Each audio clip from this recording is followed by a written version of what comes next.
ચાલો હવે next topic જોઈએ આપણે વિદ્યુત ક્ષેત્ર. તો એને પહેલા એવી રીતે સમજીએ આપણે કે ધારો કે આપણે કોઈ એક વિદ્યુત ભાર આપણી પાસે છે અને એ વિદ્યુત ભારથી કોઈ ચોક્કસ અંતરે આપણે બીજો વિદ્યુત ભાર મૂકીએ તો આ પહેલો વિદ્યુત ભાર એ બીજા વિદ્યુત ભાર ઉપર બળ લગાડશે, બરોબર છે, કુલમના નિયમ પ્રમાણે. તો આપણે એવું કહી શકીએ કે પહેલો વિદ્યુત ભાર એ બીજા વિદ્યુત ભાર સુધી પોતાની કંઈક અસર પ્રવર્તમાન કરી રહ્યો છે. પણ ધારો કે બીજો વિદ્યુત ભાર આપણે લઈ લઈએ એ જગ્યાએથી, તો આ પહેલા વિદ્યુત ભારની ત્યાં કોઈ અસર હશે ખરી? ચોક્કસ હોય, બરોબર. પણ આપણે જ્યારે બીજો વિદ્યુત ભાર ત્યાં મૂકીએ છીએ ત્યારે તે અનુભવીએ છીએ. જો આના માટેનું આપણે બીજું ઉદાહરણ સમજીએ કે ધારો કે આપણે ગુરુત્વાકર્ષિત બળની વાત કરીએ તો અત્યારે આપણે કોઈ વસ્તુ અહીંયા આગળ રાખીએ, આમ છોડી મૂકીએ તો એ ગુરુત્વાકર્ષી બળની અસર હેઠળ નીચે પડી જાય, બરોબર છે.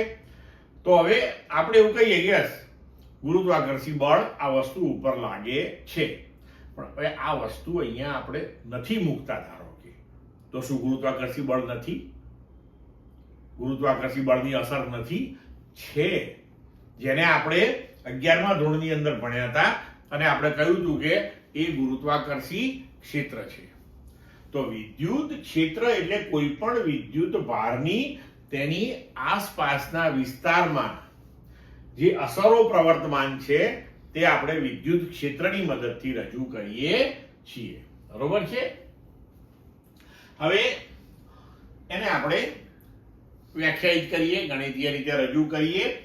ધારો કે આપણી પાસે ઉગમ બિંદુ ઉપર કોઈ કેપિટલ ક્યુ વિદ્યુત ભાર છે અને તેનાથી આર જેટલા અંતરે આપણે કોઈ Q0 જેટલો વિદ્યુત ભાર પી બિંદુએ ગોઠવીએ છીએ.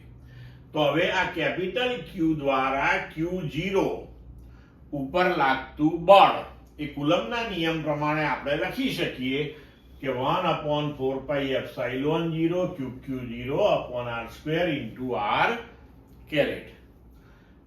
અહીંયા કેપિટલ ક્યુ જે છે એને આપણે સોર્સ ચાર્જ કહીએ છીએ અને Q0 જે છે એ ટેસ્ટ એટલે કે પરીક્ષણ ચાર્જ છે, બરોબર છે.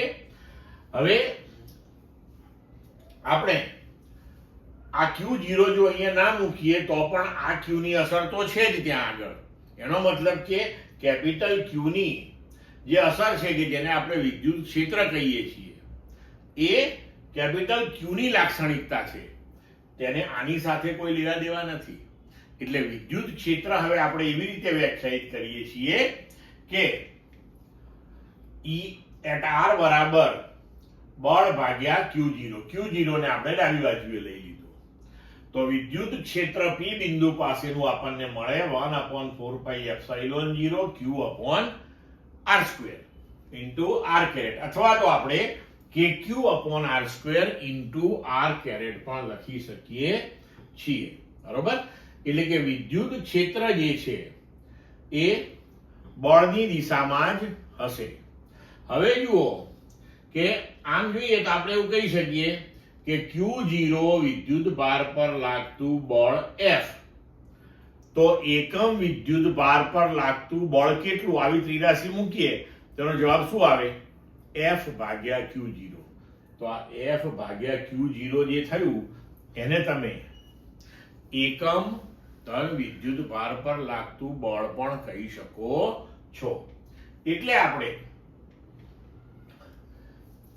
જો E ને આપેલા વિદ્યુત ભાર Q નું R સ્થાન આગળનું વિદ્યુત ક્ષેત્ર અથવા તો વિદ્યુત ક્ષેત્રની તીવ્રતા કહે છે. આ આપણે એને વ્યાખ્યાયિત કર્યું, બરોબર છે.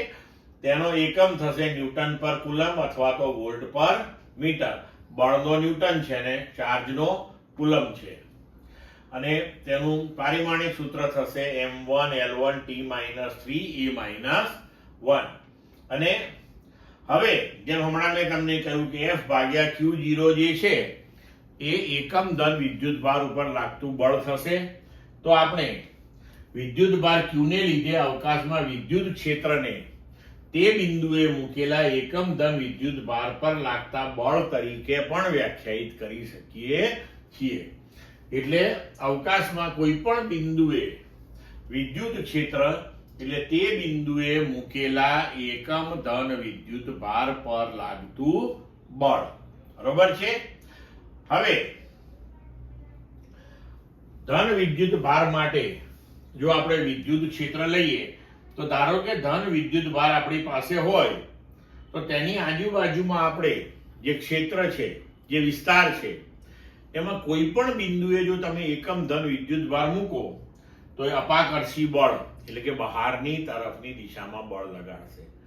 એટલે ધન વિદ્યુત ભારનું વિદ્યુત ક્ષેત્ર એ વિદ્યુત ક્ષેત્ર વિદ્યુત ભારમાંથી બહાર નીકળતી દિશામાં અને અનંત સુધી ફેલાયેલું મળે. તેવી જ રીતે જો આપણે કોઈ ઋણ વિદ્યુત ભાર લઈએ -q તો એની આજુબાજુ કોઈ પણ બિંદુએ જો તમે એકમ ધન વિદ્યુત ભાર મૂકો તો તેની પર આકર્ષી બળ લાગશે એટલે કે વિદ્યુત ભાર તરફ બળ લાગશે.